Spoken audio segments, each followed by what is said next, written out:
Welcome to Be Truly Heard with me, coach and voice expert Anne Leatherland. If you're a woman in business looking to speak with authority, warmth and authenticity, this is the podcast for you. We'll explore valuable personal growth strategies alongside vocal skills, so you can overcome confidence barriers and communicate what's inside. Your voice matters. It's time to be truly heard. Hello and welcome back to Be Truly Heard. I'm Anne Leatherland, your host. Now, in this series, we've looked at showing up as you in a variety of different ways and contexts, with some great guests along the way.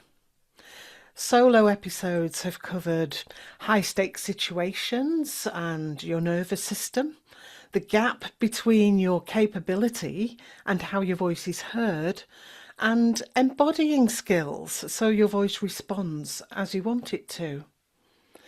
In this episode, I'm going to bring everything together.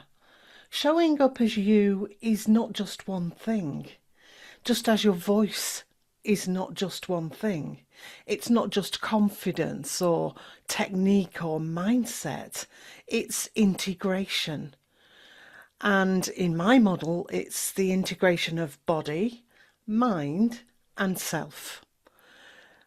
In my view, we need all of these things working together in a sort of balance in order for our voice to come out as we want it to, and in order to communicate ourselves fully. When these work together, your voice changes, and also people respond differently. They perceive you in a different way. I suppose what I'm talking about really is integration. So why does integration matter? Well, just focusing on one thing. So, for instance, how to stand, how to use your body to convince people through body language, how to use the power stance, if you like, how to have a good posture, or it could be just how to use your voice effectively. You might do lots of technique. It misses things out. Here are some common patterns.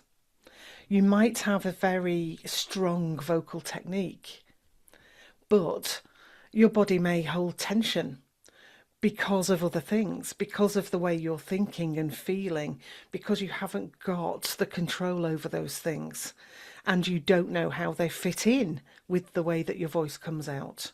And so your voice doesn't respond. You may have a good mindset, or as I prefer to call it, mind balance, where you've overcome the voice in the head and you've overcome those negative messages that our brain tries to tell us to keep us safe. But somehow your voice still doesn't quite carry because of lack of vocal technique and support and lack of understanding of yourself and how it fits into that. Or you might have skill and confidence, but you're still holding back somehow and the message doesn't fully land. I see this a lot with the people that I work with. And this, in a way, creates a gap between your capability and your voice itself and how it's perceived. I mentioned that in my previous solo episode in this series, about number 74, I think, if you want to go back and have a listen.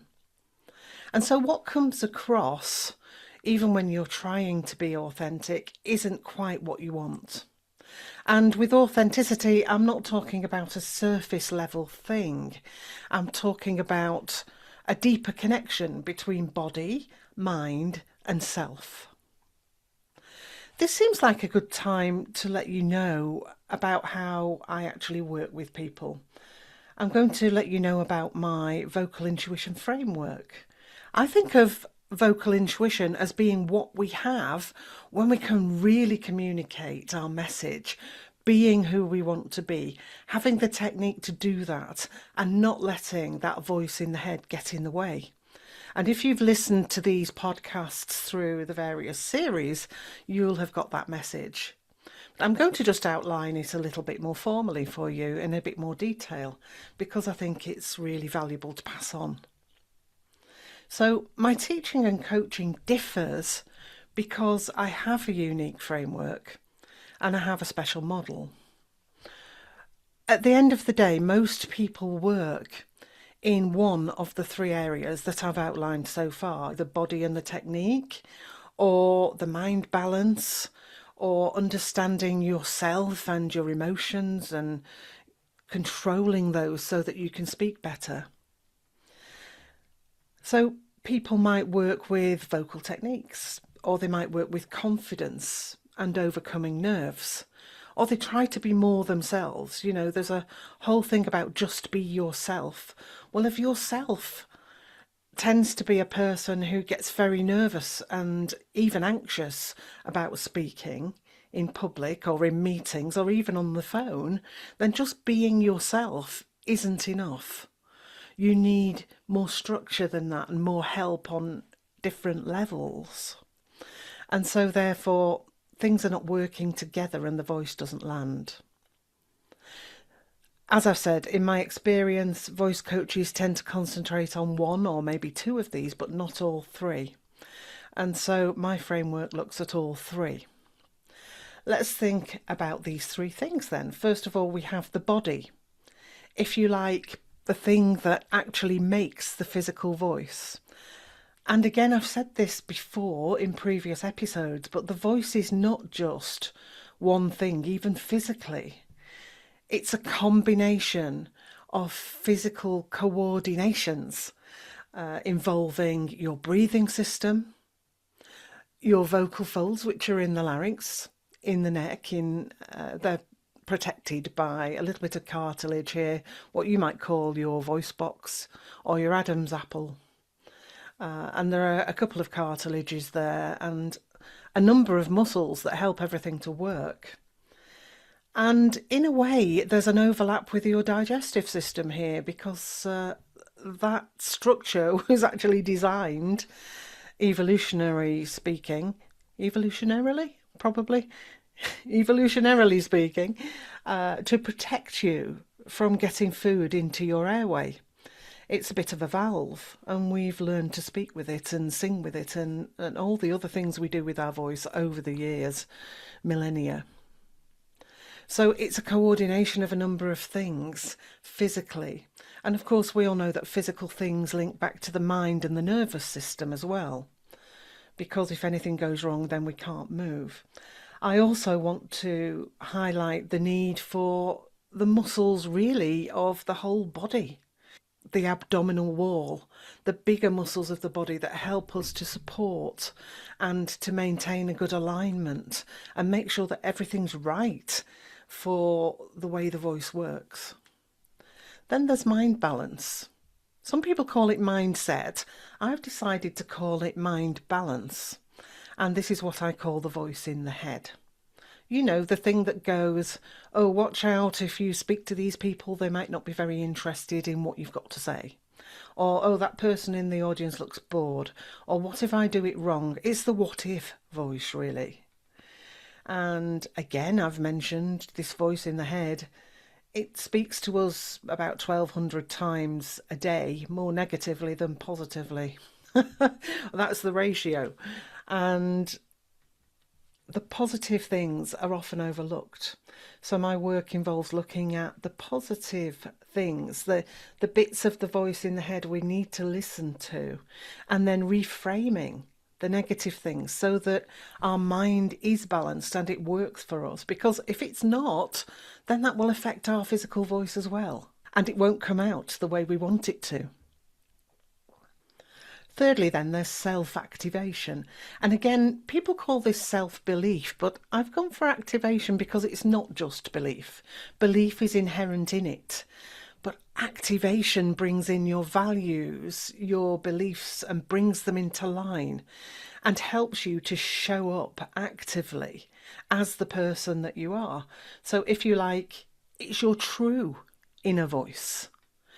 And the work in total helps you to produce your physical voice, the thing that goes out to people with that energy, using your true inner voice to get your message across so that you have that integrity and authenticity without letting the thing in the mind, the voice in the head, get in the way. But again, listening to the positive side of what the voice in the head tells you, because it is there. So it's not just overcoming negative. Now, there are overlaps between these things. If you want to see a diagram of all this, I'll put it in the show notes. But you could watch this on YouTube, and if you are doing, you'll see the diagram in just a second. So there's an overlap between our body and our mind balance. And if that's working, then that gives us control over our voice. We don't let the voice in the head get in the way. And we have the technique to actually control what we're doing in different situations, rather than, oh, this is just my voice, this is how it comes out. There's another overlap between the mind balance and what I've called the self-activation. So if we've overcome the voice in the head and we're listening properly and we're active and we know what our inner message is and we understand ourselves, then we can be very grounded in our self-expression and we can have a degree of authenticity. If our vocal skills and our self-activation are there, then that gives us a confident vocal delivery, because we have the skills, but also we have the inner message and we know what we want to say. What happens if we don't have all three of these? Well, if we only have the skills and the mind balance, then we're inauthentic, because we're missing a bit of important emotional resonance there. We haven't got the self part, we haven't got the inner message. And I imagine you've heard people speaking who are like this. They have the skills. They're not bothered by negative messages. They're confident in themselves that they've overcome that voice in the head. But somehow it doesn't quite resonate with you. It doesn't quite move. You don't really feel it as authentic. I find this with a lot of politicians, actually. Anyway, mind balance and self-activation, if you've got those two going but no vocal skills, and I mean extra vocal skills to the ones that you just use every day because you can, then your voice can miss a bit of authority. So you've overcome the negative messages, you've got the activation and the intent, and you know what your values are and you're going forward with it, but your voice can miss authority because it's just relying on your inherent vocal skill rather than particular vocal skills that you can learn. And this is something that frustrates me, actually, very often, is that people don't realise they can learn vocal skills that will take their voice from being just what they do every day to something that's more, I suppose, elite. It makes them a professional voice user. They use it professionally, and it can expand your voice in a way that sometimes can be very subtle, but it's that difference that gives you that vocal authority and makes people really listen. Finally then, if you have your self-activation, the belief, the values, etc., and your inner message, and you have your vocal skills, then you can have a very confident vocal delivery because you know where you're coming from and you've got the skill to do it, but it misses the regulation of the mind balance. You've seen people who get totally carried away with their passion, may go off on tangents, or just speak loudly all the time at you.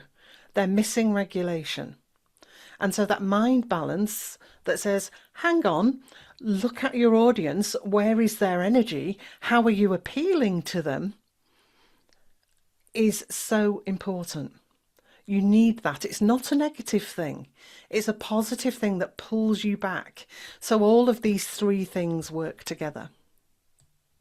I hope that's made sense for those of you listening through the usual podcast channels. As I say, go to the YouTube to see the diagram in more detail. So what does this look like in practice?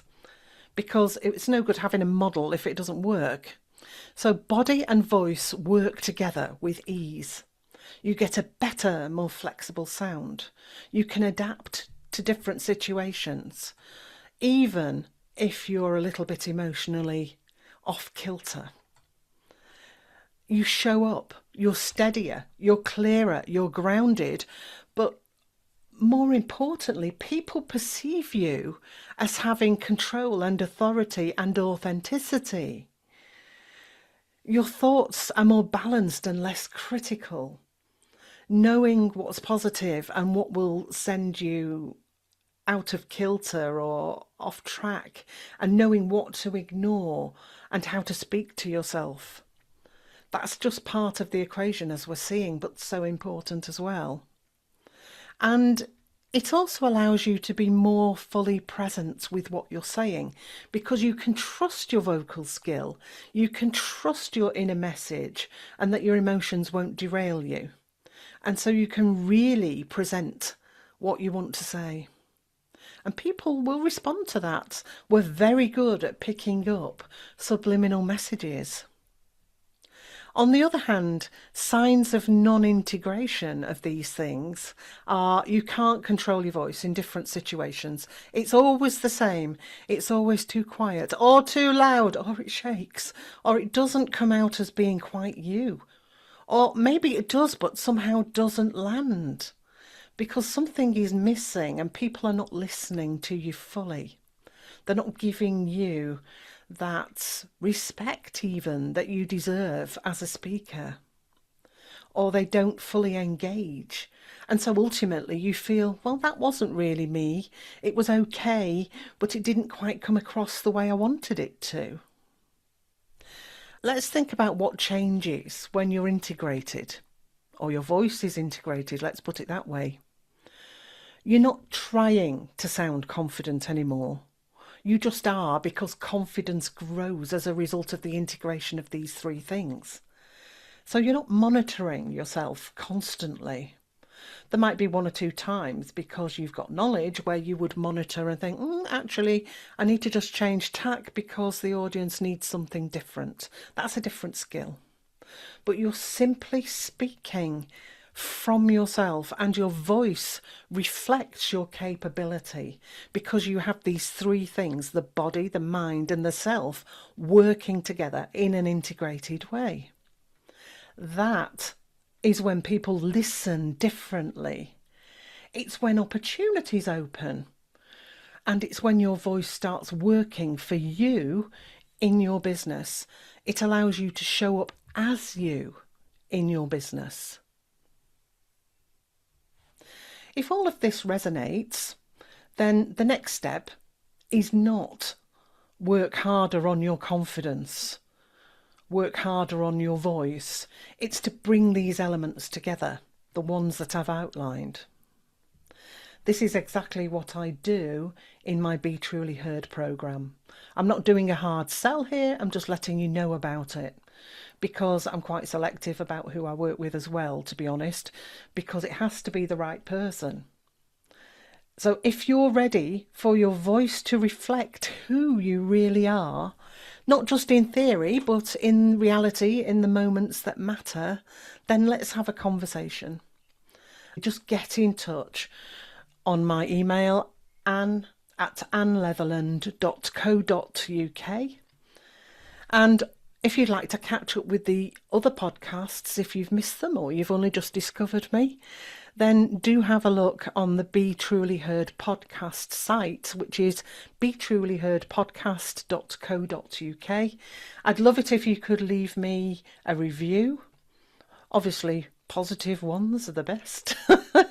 And I love questions at any time. So if you have questions or suggestions for further episodes, things you'd like me to cover, then do let me know, because I'd love to do that. Thank you so much for listening. I hope you found that helpful and informative. Thank you, and bye for now as we wrap up this series. I'll see you later in the year. Thanks for listening to Be Truly Heard. If something landed with you today, share it with a friend or leave a review. It really helps more women to find their voice. Want to go deeper?